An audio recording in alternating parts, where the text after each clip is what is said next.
The Tale of Mrs. Tiggy-Winkle by Beatrix Potter. Once upon a time there was a little girl called Lucy, who lived at a farm called Little Town. She was a good little girl, only she was always losing her pocket handkerchiefs. One day little Lucy came into the farmyard crying. Oh, she did cry so. I've lost my pocket handkin. 3 handkins and a penny.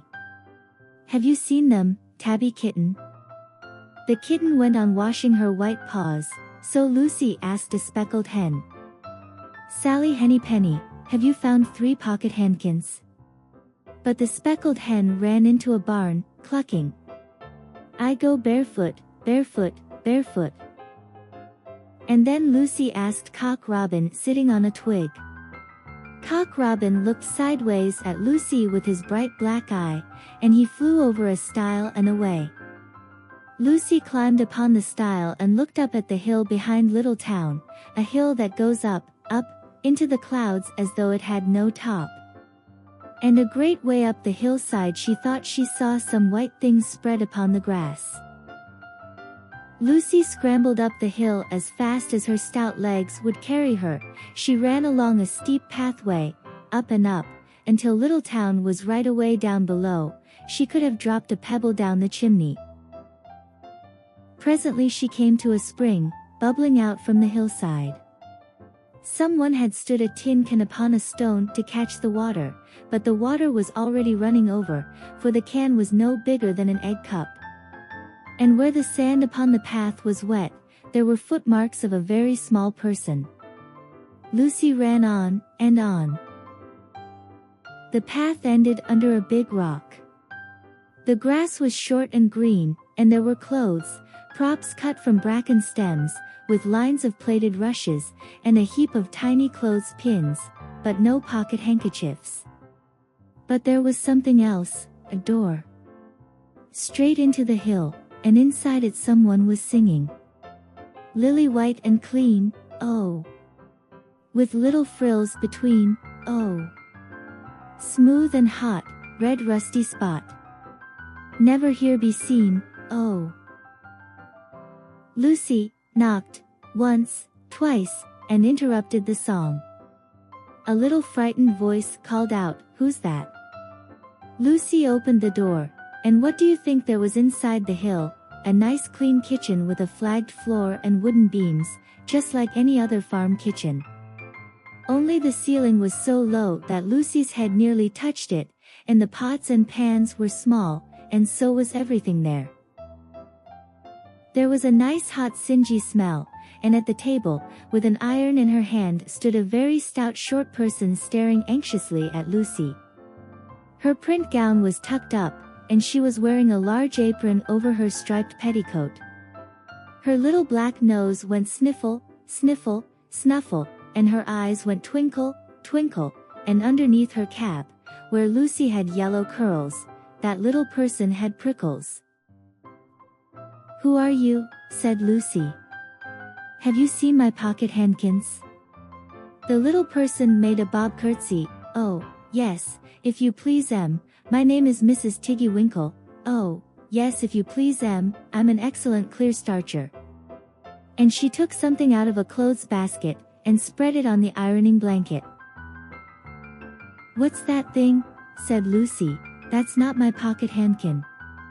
Oh no, if you please, that's a little scarlet waistcoat belonging to Cock Robin. And she ironed it and folded it, and put it on one side.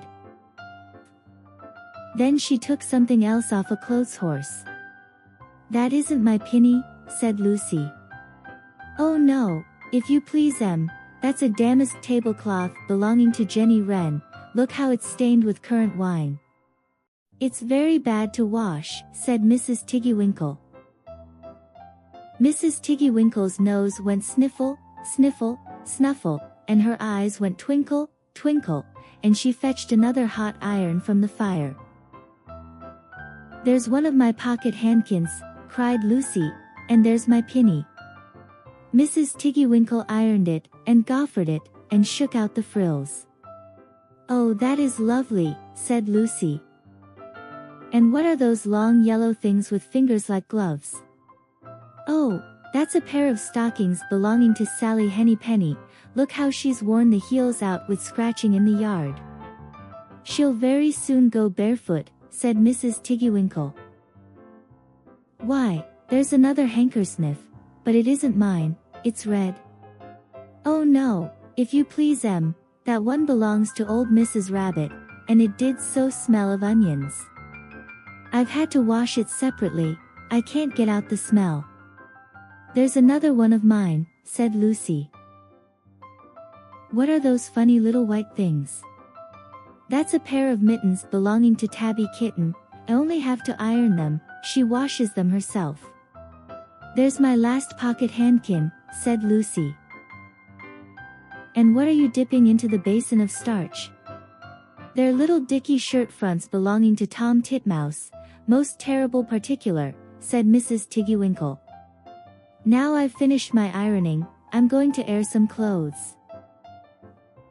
What are these dear soft fluffy things, said Lucy. Oh, those are woolly coats belonging to the little lambs at Skelgill. Will their jackets take off, asked Lucy. Oh yes, if you please look at the sheep mark on the shoulder. And here's one marked for Gatesgarth, and 3 that come from Littletown. They're always marked at washing, said Mrs. Tiggy-Winkle. And she hung up all sorts and sizes of clothes, small brown coats of mice, and one velvety black moleskin waistcoat, and a red tailcoat with no tail belonging to Squirrel Nutkin, and a very much shrunk blue jacket belonging to Peter Rabbit, and a petticoat, not marked, that had gone lost in the washing, and at last the basket was empty. Then Mrs. Tiggy-Winkle made tea, a cup for herself and a cup for Lucy. They sat before the fire on a bench and looked sideways at one another. Mrs. Tiggy-Winkle's hand, holding the teacup, was very brown, and very wrinkly with the soap suds, and all through her gown and her cap, there were hairpins sticking wrong end out, so that Lucy didn't like to sit too near her. When they had finished tea, they tied up the clothes in bundles, and Lucy's pocket handkerchiefs were folded up inside her clean pinny, and fastened with a silver safety pin. And then they made up the fire with turf, and came out and locked the door, and hid the key under the doorsill. Then away down the hill trotted Lucy and Mrs. Tiggy-Winkle with the bundles of clothes. All the way down the path little animals came out of the fern to meet them. The very first that they met were Peter Rabbit and Benjamin Bunny. And she gave them their nice clean clothes, and all the little animals and birds were so very much obliged to dear Mrs. Tiggy-Winkle.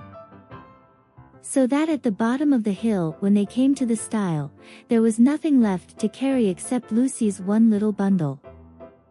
Lucy scrambled up the stile with the bundle in her hand, and then she turned to say good night, and to thank the washerwoman, but what a very odd thing. Mrs. Tiggy-Winkle had not waited either for thanks or for the washing bill. She was running up the hill, and where was her white frilled cap? And her shawl? And her gown, and her petticoat? And how small she had grown, and how brown, and covered with prickles.